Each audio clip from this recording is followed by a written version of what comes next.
Bueno, estábamos en lo de qué son las castas. Ya habíamos quedado que cruza de español con indígena da un mestizo. Un mestizo, un mexicanito actual. Pero si un indígena tiene hijitos con un negrito, da un sambo, con Z, sambo. Deben estar ahí por alguna parte en las costas de Veracruz. Generalmente no hay muchos porque tampoco había muchos negros aquí en la Nueva España. ¿Y qué pasa si un español tiene hijitos con un negrito? Se llaman mulatos. Mulatos. Ahí sí.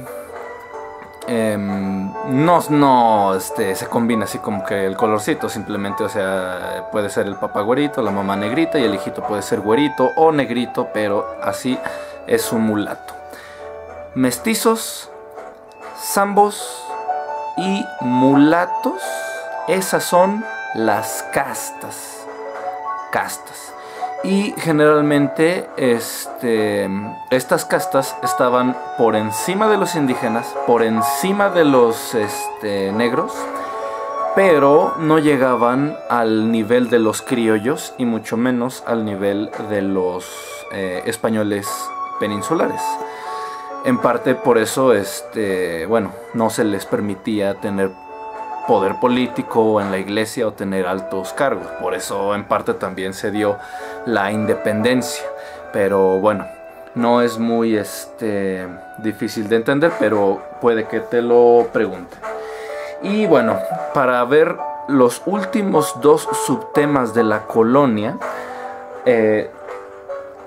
tienes que entender qué es la ilustración.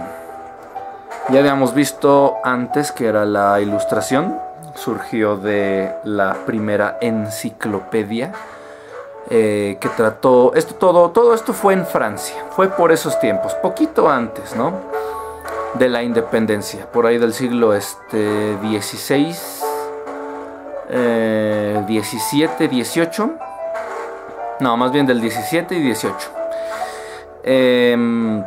Se quiso meter todo el conocimiento humano en escritos, historia, ciencias naturales, matemáticas, etcétera, etcétera, pero todo comprobado por el método científico. Esto no es pregunta de examen, pero es necesario que lo sepas para entender lo siguiente. El método científico lo inventó René Descartes y es simplemente un método que hasta el día de hoy se sigue utilizando para comprobar si una teoría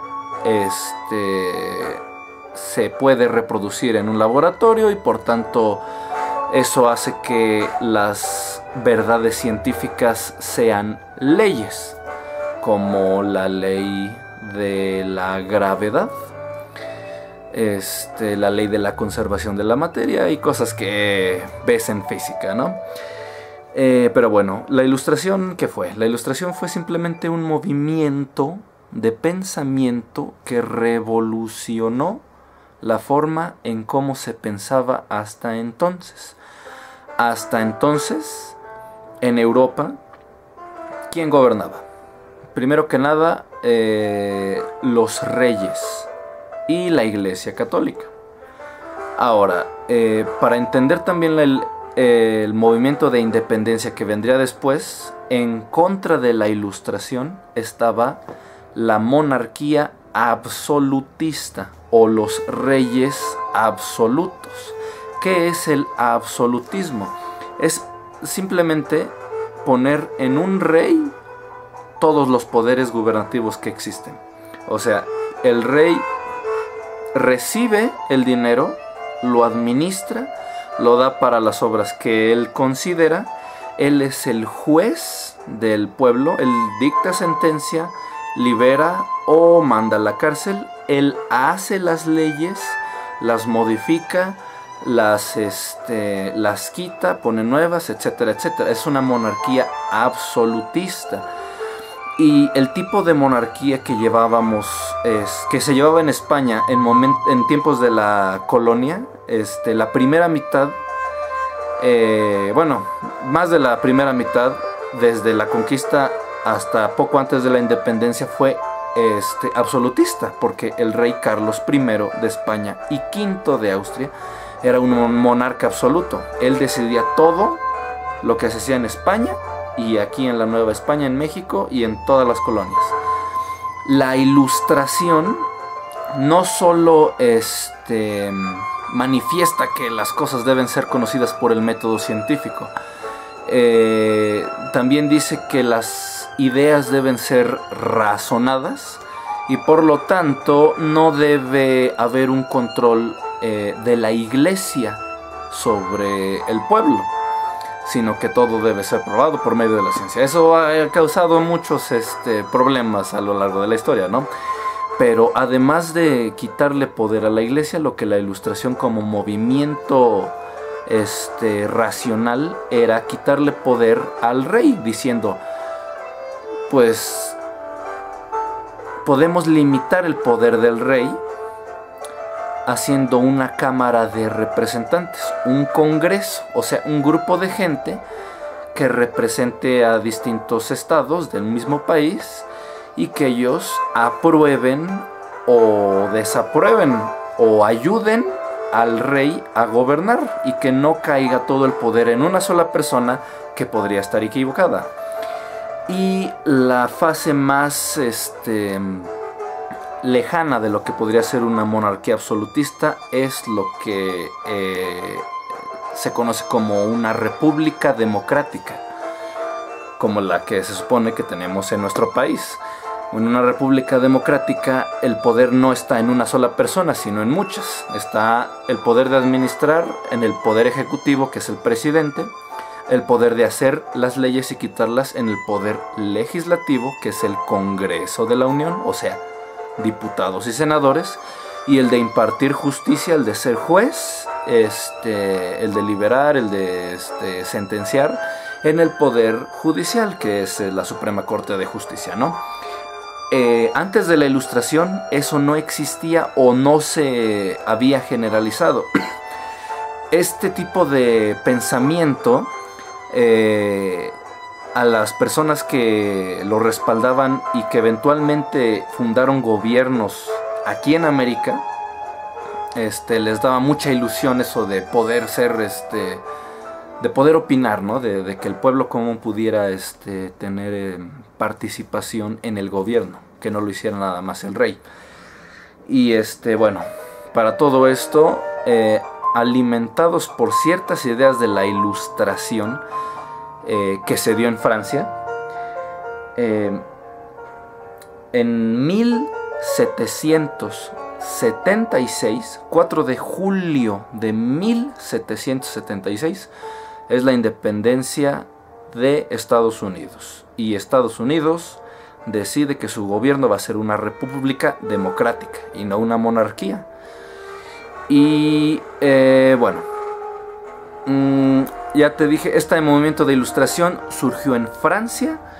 Por si te llegan a preguntar, los principales representantes de la Ilustración son estos pensadores: Voltaire, se escribe así, Voltaire, Rousseau, R-O-U-S-S-E-A-U, y D'Alembert, Alembert. Son los que expusieron a grandes rasgos todo lo que fue estos principios de la Ilustración.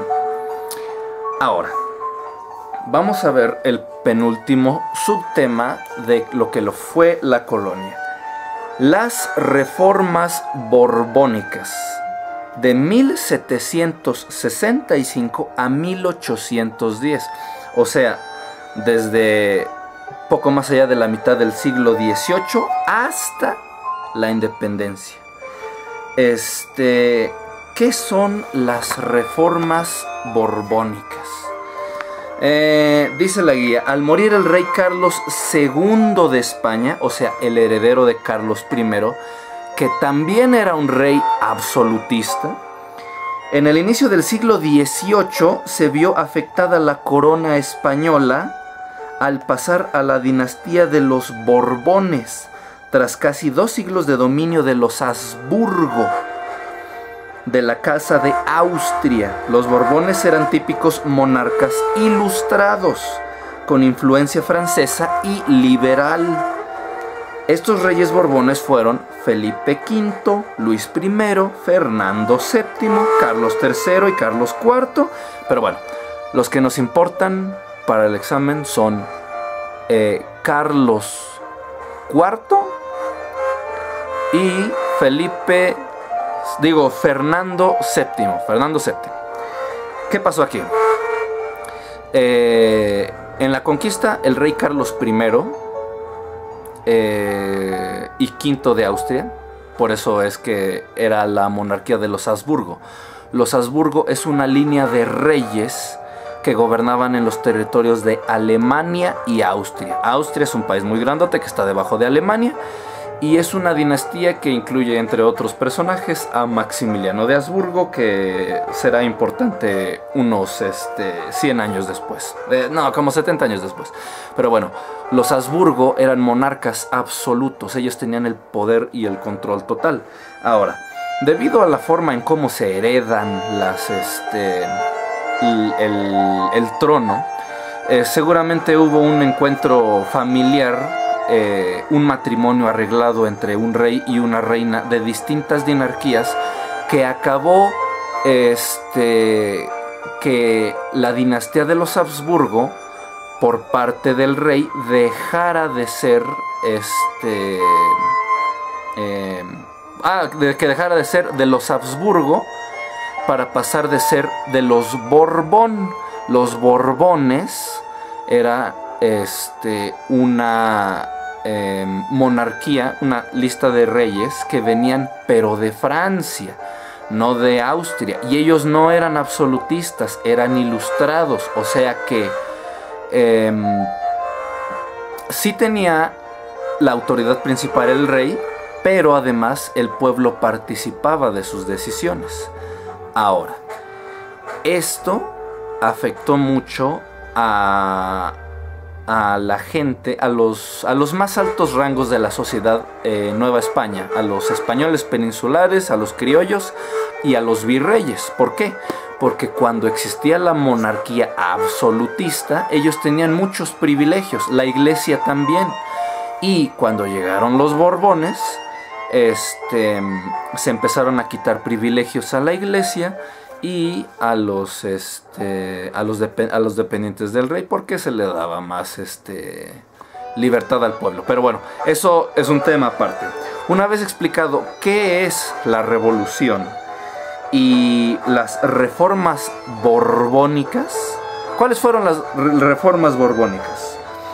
En 1765, 220 y tantos años después de la conquista, y más para acá, con la llegada de José de Gálvez como visitador general a la Nueva España, se produjeron cambios violentos en un sentido real y estricto. Su función principal de este visitador o inspector fue llevar a cabo las reformas políticas y económicas encaminadas a suprimir las deshonestidades. Las reformas políticas y económicas más importantes fueron las siguientes. O sea, ¿qué quería hacer este visitador? O sea, obviamente sí quería acabar con la corrupción y los malos tratos, ¿no? Pero quería imponer este sistema más liberal, más ilustrado, más lejano de los sistemas monárquicos absolutistas. ¿Cuáles son las reformas borbónicas? Número 1. Se inicia la recuperación del poder que los Habsburgo habían delegado en corporaciones y grupos y cuerpos privilegiados. O sea, hay más oportunidades para que todos hagan dinero. Segundo, se resta poder a la iglesia y por tanto dinero e influencia a la iglesia católica. 3. Se retira el poderoso consulado de comerciantes la concesión de administrar las alcabalas de la Ciudad de México. ¿Qué significa esto? Más dinero y más oportunidades para todos de hacer dinero con los negocios. ¿Qué más? Se resta poder a los virreyes y se reforman las audiencias. ¿Para qué? Como ya no somos tan absolutistas, los virreyes cuentan menos en sus decisiones y los representantes del pueblo son más considerados. ¿Qué más? Se crean las intendencias. ¿Qué es una intendencia? Es una división administrativa y política del territorio novohispano. Una intendencia es simplemente como una gubernatura de hoy, como una institución que simplemente imparte, más bien hace política, o sea, hace planes de gobierno que traten de solucionar los problemas que existen. Esto generalmente lo hacía la corona por medio de los virreyes, pero a partir de las reformas borbónicas la hacen las intendencias. Luego, ¿qué también hacen? ¿Qué otra reforma borbónica? Se pone en orden el Tribunal de Cuentas, que se encargaba de llevar la contabilidad de los ingresos y egresos del virreinato. El Tribunal de Cuentas ya existía, simplemente se le hace una auditoría, o sea, simplemente van al Tribunal de Cuentas para ver si la contabilidad en la Nueva España se está haciendo bien, o sea, son correctos los miles o millones de pesos que gastamos, están justificados, y cuánto dinero está entrando y en qué se está usando. ¿Qué más? Por último, ¿qué otra reforma borbónica se hizo? Se crea la apertura de nuevos puertos. ¿Te acuerdas que nada más oficialmente existían dos puertos? El de Veracruz para ir a Europa y el de Acapulco para ir a Asia del Sur. La monarquía borbónica abre nuevos puertos, pero quitan levantan el monopolio que tenía Sevilla y Cádiz. Sevilla y Cádiz son ciudades de España que dan al mar, Sevilla y Cádiz, y de ahí provenían todos los productos al Nuevo Mundo. Estas reformas borbónicas dicen, no, hay más tierra de España que da al mar, vamos a abrir más puertos.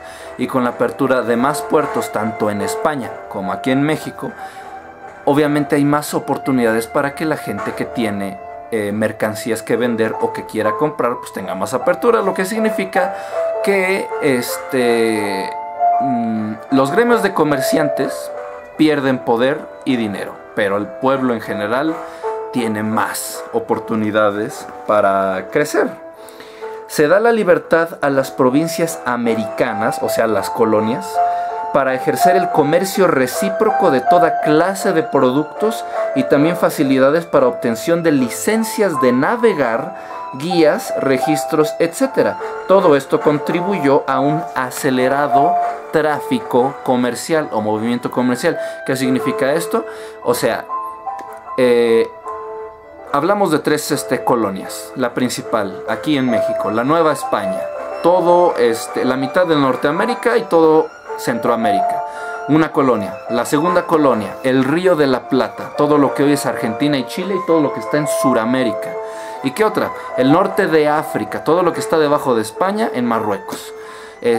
Tengo que pedirle permiso al rey para que de una colonia para otra se pasen mis mercancías y poder así yo ganar dinero. Los Borbones dijeron, no pasa nada, te damos permiso de que pues tú puedes comerciar libremente. Si yo quiero mandar mis papas y jitomates a Argentina, o de Argentina se quieren llevar productos para acá, no hay problema, lo puedes hacer de manera libre, igual a Marruecos, igual a cualquier otra colonia que los españoles tuviesen en ese momento. Y Por último, y muy importante, el último subtema de la colonia: las ciencias y las artes. Después de que se acabó la Edad Media y empezó el Renacimiento, se hubo un redescubrimiento de las ciencias y de las artes. Matemáticas, química, biología, física, etcétera, etcétera.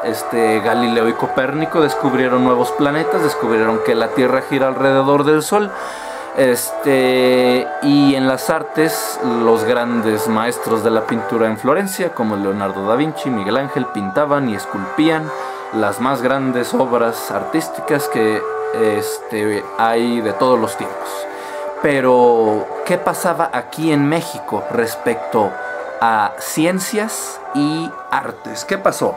Las actividades científicas tuvieron que enfrentarse con serios obstáculos para su desarrollo, como los prejuicios de la sociedad colonial, o sea, se les hacía demasiado moderno, y la falta de respaldo por parte de las autoridades civiles y religiosas. O sea, a la iglesia y al gobierno no les interesaba tanto desarrollar esas partes.